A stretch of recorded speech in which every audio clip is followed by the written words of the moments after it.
Hello students, welcome back to my YouTube channel The Pen and Page by Tiwari ji. Students last class में हमने economic activities के बारे में पढ़ा था। बेसिकली इकोनॉमिक एक्टिविटीज़ को ना हम 3 पार्ट्स में डिवाइड करते हैं, primary sector, secondary sector and tertiary sector. आइए एक एक करके इनके बारे में जानते हैं। प्राइमरी सेक्टर क्या होता है? स्टूडेंट्स, प्राइमरी सेक्टर को हम मेनली एग्रीकल्चर सेक्टर भी कहते हैं। इस सेक्टर में ना हम लोग डायरेक्टली नेचुरल रिसोर्सेज का यूज़ करते हैं, मतलब कि किसी से भी कुछ भी खरीदने की ज़रूरत नहीं। नेचुरली जो चीज़ें हमें लोगों को गिफ्ट मिली है ना, उन्हें यूज़ करके अर्निंग करना प्राइमरी सेक्टर में आता है। प्राइमरी सेक्टर के कुछ फील्ड्स हैं: agriculture, forestry, animal husbandry, fishing, poultry farming, mining etcetera.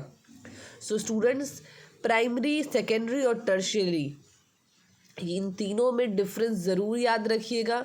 मैं एक एक्सरसाइज या फिर एक वर्कशीट आप लोगों को दूंगी जिसमें कि आपको इन तीनों सेक्टर्स को आइडेंटिफाई करना होगा। ओके, तो प्राइमरी सेक्टर मीन्स ऐसे सेक्टर जिसमें कि नेचुरल रिसोर्सेज को हम डायरेक्टली यूज़ करते हैं। सेकंड है हमारा सेकेंडरी सेक्टर। सेकेंडरी सेक्टर को हम मैन्युफैक्चरिंग सेक्टर भी कहते हैं। क्यों? मैन्युफैक्चरिंग का मतलब होता है बनाना, मैन्युफैक्चरिंग ऑफ गुड्स। तो मतलब नेचुरल रिसोर्सेज का यूज़ करके जहाँ पर हम गुड्स बनाते हैं, सामान बनाते हैं, उस इंडस्ट्री को हम सेकेंडरी सेक्टर कहते हैं। थर्ड है हमारा टर्शियरी सेक्टर।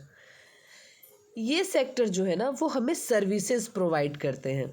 सर्विसेज का मतलब यानी कि सुविधाएं। फर्स्ट में आपने नेचुरल रिसोर्सेज यूज़ करके अर्निंग की, सेकंड में आपने नेचुरल रिसोर्सेज को डेवलप करके अर्निंग की, और थर्ड में सर्विसेज आती हैं जैसे कि transport, communication, banking, education, health, tourism services, insurance. Student, primary sector, secondary sector और टर्शियरी सेक्टर का डिफरेंस ज़रूर याद रखिएगा। ये एग्ज़ाम्स में आने वाले इम्पॉर्टेंट क्वेश्चंस हैं विद एग्जाम्पल्स। वीडियो को लाइक, शेयर और सब्सक्राइब ज़रूर करें। Thank you.